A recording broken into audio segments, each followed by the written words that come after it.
Indian cinema വളർച്ചയുടെ അതിവേഗ പാതയിലാണ്. ഈ വർഷം പിന്നിടാൻ ഒരു മാസം ശേഷിക്കെ 2025-ൽ ഏറ്റവും കളക്ഷൻ നേടിയ സിനിമകളും അവയുടെ കളക്ഷൻ റിപ്പോർട്ടും പുറത്തുവന്നിരിക്കുകയാണ്. ഇന്ത്യൻ സിനിമ ഒരു വ്യവസായം എന്ന നിലയിൽ വളർച്ചയുടെ അതിവേഗ പാതയിലാണ്. ഒരു കാലത്ത് ബോളിവുഡ് ചിത്രങ്ങൾക്ക് മാത്രം പറ്റിയിരുന്ന മുന്നേറ്റമാണ് ഇപ്പോൾ തെന്നിന്ത്യൻ സിനിമകൾക്കും സാധിക്കുന്നത്. ഒരു വർഷം പിന്നിടാൻ ഒരു മാസം മാത്രം ബാക്കി നിൽക്കെ 2025-ൽ ഏറ്റവും കളക്ഷൻ നേടിയ സിനിമകൾ ഏതൊക്കെയെന്നും അവയുടെ കളക്ഷൻ റിപ്പോർട്ടുമാണ് ഇപ്പോൾ പുറത്തുവരുന്നത്. ഈ വർഷത്തെ ആദ്യ 20 എണ്ണത്തിൽ അധികം ചിത്രങ്ങളും ഹിന്ദിയിൽ നിന്നാണ്. കോളിവുഡിനും ടോളിവുഡിനുമൊപ്പം ലിസ്റ്റിൽ തലയുയർത്തി മലയാളവും മുന്നിലുണ്ട്. ട്രാക്കർമാരായ ഇന്ത്യൻ ബോക്സ് ഓഫീസ് 26-ന് പ്രസിദ്ധീകരിച്ച ലിസ്റ്റ് പ്രകാരം ഇന്ത്യൻ സിനിമയിൽ ഈ വർഷം ഏറ്റവും അധികം കളക്ഷൻ നേടിയ 20 ചിത്രങ്ങളിൽ 10 എണ്ണവും ബോളിവുഡിൽ നിന്നാണ്. ലിസ്റ്റിൽ ഒന്നാം സ്ഥാനത്ത് കാന്താര ചാപ്റ്റർ 1 ആണെങ്കിലും ടോപ്പ് 20-ൽ കന്നഡ സിനിമയിലെ സാന്നിധ്യവും അതുമാത്രമാണ്. തെലുങ്കിൽ നിന്നും തമിഴിൽ നിന്നും മലയാളത്തിൽ നിന്നും 3 സിനിമകൾ വീതമാണ് ലിസ്റ്റിലുള്ളത്.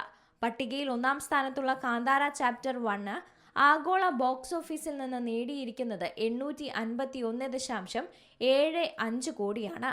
രണ്ടാം സ്ഥാനത്തുള്ള ചാവ 807.91 കോടിയും മൂന്നാമതുള്ള സയ്യാര 570.33 കോടിയുമാണ് ആഗോള ബോക്സ് ഓഫീസിൽ നിന്ന് നേടിയിരിക്കുന്നത്.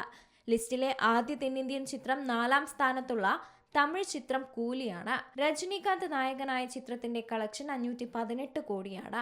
ആദ്യ 10-ൽ മലയാളത്തിൽ നിന്നുമുണ്ട് ഒരു എൻട്രി.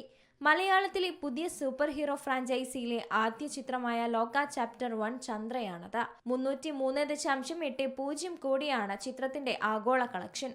11-15 സ്ഥാനങ്ങളിലാണ് ലിസ്റ്റിൽ മലയാളത്തിലെ മറ്റു 2 ചിത്രങ്ങൾ. മോഹൻലാൽ നായകനായ എമ്പുരാൻ 11-മതും അദ്ദേഹത്തിന്റെ തന്നെ തുടരുമെന്ന ചിത്രം 15-മതുമാണ്.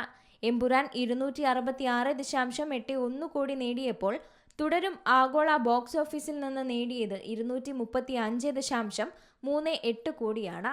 വർഷം അവസാനിക്കാൻ ഒരു മാസം കൂടി ശേഷിക്കെ വിവിധ ഭാഷകളിലായി വമ്പൻ റിലീസുകൾ ഇനിയും വരാനുണ്ട്.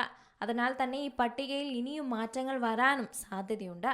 Entertainment desk, C Malayalam news. ഏറ്റവും പുതിയ വാർത്തകളും വിശേഷങ്ങളും വിരൽ തുമ്പിലറിയാൻ സി മലയാളം ന്യൂസ് എല്ലാ ഡിജിറ്റൽ പ്ലാറ്റ്ഫോമുകളിലും ലഭ്യം.